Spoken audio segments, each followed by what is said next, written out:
Hey travelers, welcome back to The Rift here on Ghostlight.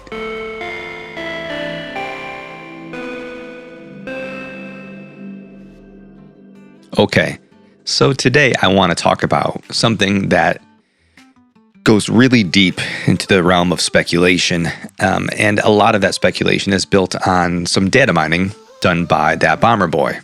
So this could very possibly be a heavy spoiler neighborhood. Now, I was a little reluctant to report on this initially. I've been kind of sitting on this for a while, but after a conversation on Azareth Gaming's podcast with Jason Plays and Heather Silvermist, as well as some conversations with Captain Steve over on Twitter, I feel like most of the community is pretty well tuned into this, so I think it's time that we discuss purple star systems. If you're into the story of No Man's Sky, you've likely been watching, as I have, as the Atlantid, or Korvax Prime, the Abyss, the Void Mother, whatever you'd like to call her, as she's gained power within the simulation. Starting as the homeworld for the Korvax Prime, also their first convergence, we've slowly been watching her gain influence over the simulation. First, rescuing those ancient Korvax from the event of the Great Disconnection by freezing them within her Atlantidium, later releasing them back into the simulation as the new AUTOPHAGE faction, and later claiming entire planets as fragments of herself protrude through the planet's surface. Now, the lore of the Echoes update tell us that she's gaining strength from within the void, and Omega shows us that she is now capable of accessing the world of glass freely. And that's the archive that sort of acts as the analog to the afterlife in No Man's Sky. Now, if you've been with the channel for a while now, you may have seen this video. This is Rift episode 12, where I do some speculation about what might be coming up in the Omega update, as well as what's next for the Void Mother. Where she was once capable of claiming planets, will she soon be capable of claiming entire systems? Now, thanks to ThatBomberBoi's data mining work, which he's posted to Twitter, you should go over there and check it out, we're gaining a glimpse at what these systems might actually look like. Once again, spoilers ahead. You've been warned. Now, we've seen through the data mining, but also through a stellar material that was left in-game during the launch of Worlds Part 1, that purple systems are coming to the game. As previously mentioned, we've also seen new hyperdrive tech for both starships and freighters, which give us a clue that this is intended to be end-game content, as the required materials to build this tech include indium, which was previously the highest level stellar material.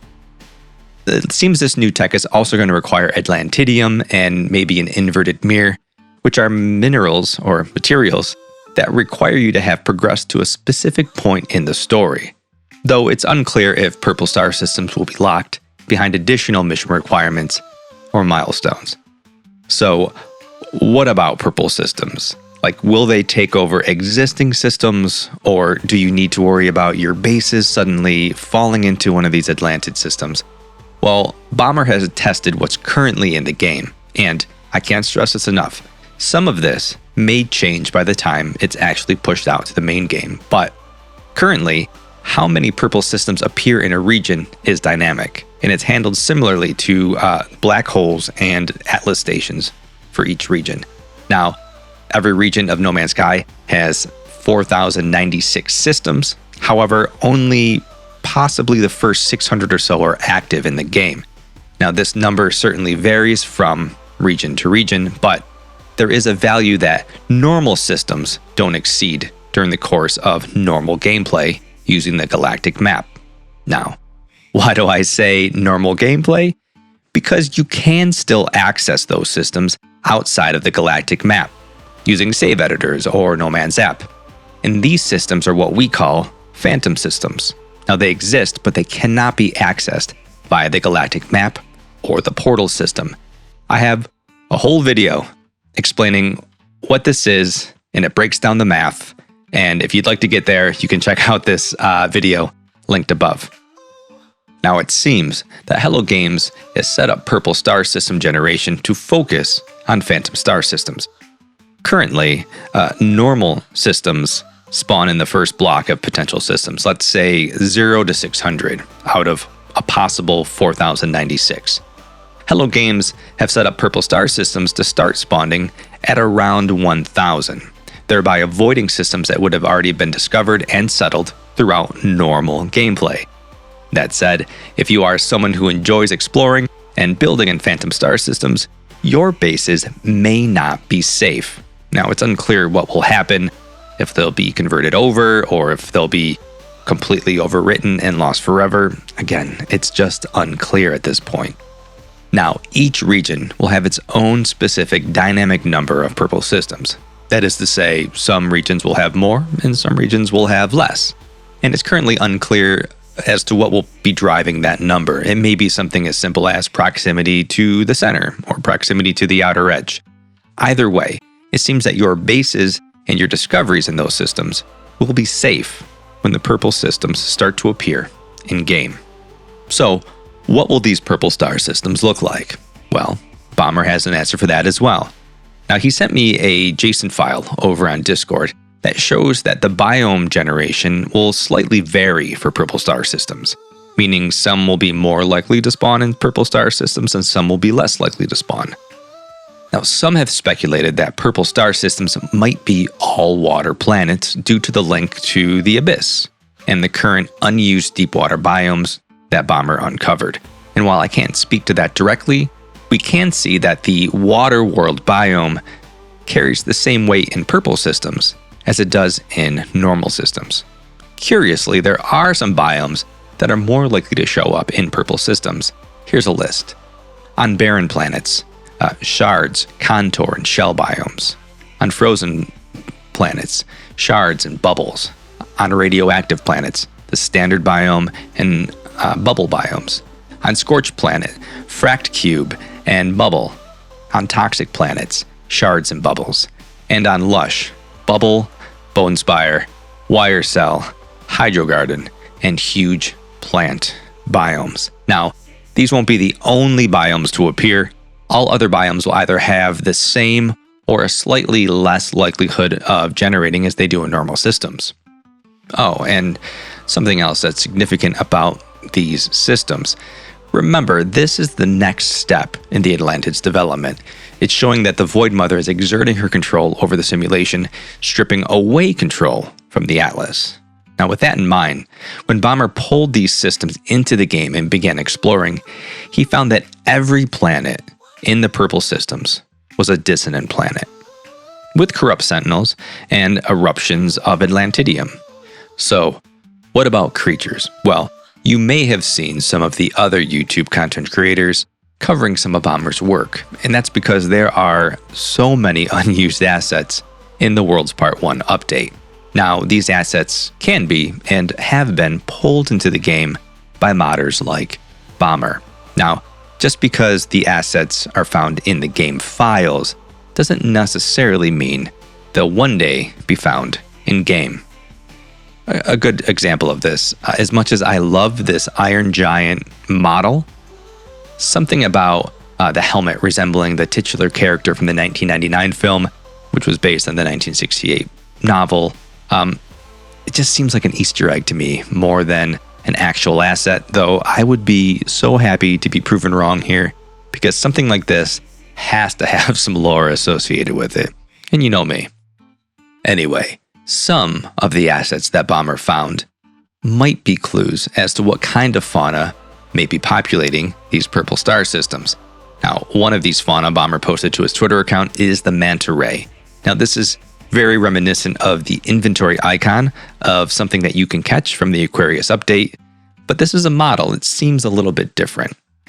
And will this only be in purple star systems? Honestly, I don't think so. This seems more like the kind of aquatic life you might find in the unused deep water biomes, which is hopefully going to be added to normal systems in Worlds Part 2. Now, there seems to be a glow variant of fauna that we presently have in-game. Bomber posted these images of a couple, and then later these videos of the fauna in action from the model viewer. Now, it's likely that these will be accompanied by some sort of lighting effect, as their title all indicate the word glow. Now, I know what you're thinking, but Ghost, why would these new systems have specialized fauna when the dissonant planets currently in game all have normal fauna variations? Well, dear interloper, that's a good point, and that still may be the case when this feature is released in-game. But there's one small detail to point to when saying specialized fauna could be found in purple star systems. Butterflies. That's right. Currently, all purple system planets are set to have only one fauna type spawn on them, and that fauna are butterflies. Now, it could be that those are there to wreak havoc on all of our audio systems, but Bomber has a much better explanation, that those are simply a placeholder. And being a placeholder, that means that they're likely to be swapped out by something that's currently in development. Something like the glowing fauna, maybe. And there may even be a really great lore-based reason as to why these fauna have such a ghostly experience, as if the Atlantid pulled these fauna out of the world of glass herself. Or even better, looking back at some of the concept art that we saw in the deep dive video, it would be crazy to see some of these concepts make it into the new star systems.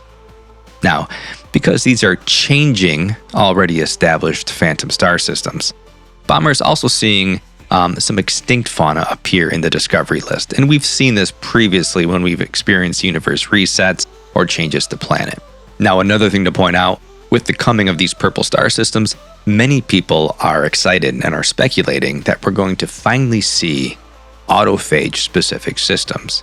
And while that makes a lot of sense and it's easy to jump to that conclusion, currently in game, all of the purple systems are set to abandoned. Now, I agree. It doesn't make a lot of sense that Hello Games is finally giving the Atlantid her own star systems, but in making them all abandoned, we guarantee that there will be no trace of her Atlantid children in any of them. Now, this could change, yeah, but currently there aren't any signs that we'll see an autophage space station anytime soon. But what do you think? Are you excited at the prospect of purple star systems? Do you think making purple star systems generate from phantom star systems is a great idea? Let me know in the comments below. And that's it.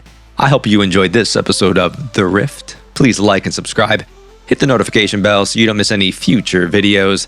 The biggest of shoutouts to my YouTube members at the Rift Walker tier, Raging Furball, and all of my friend entities as well. I'm Ghost, and as always, dear Rift Walkers, I'll see you tonight.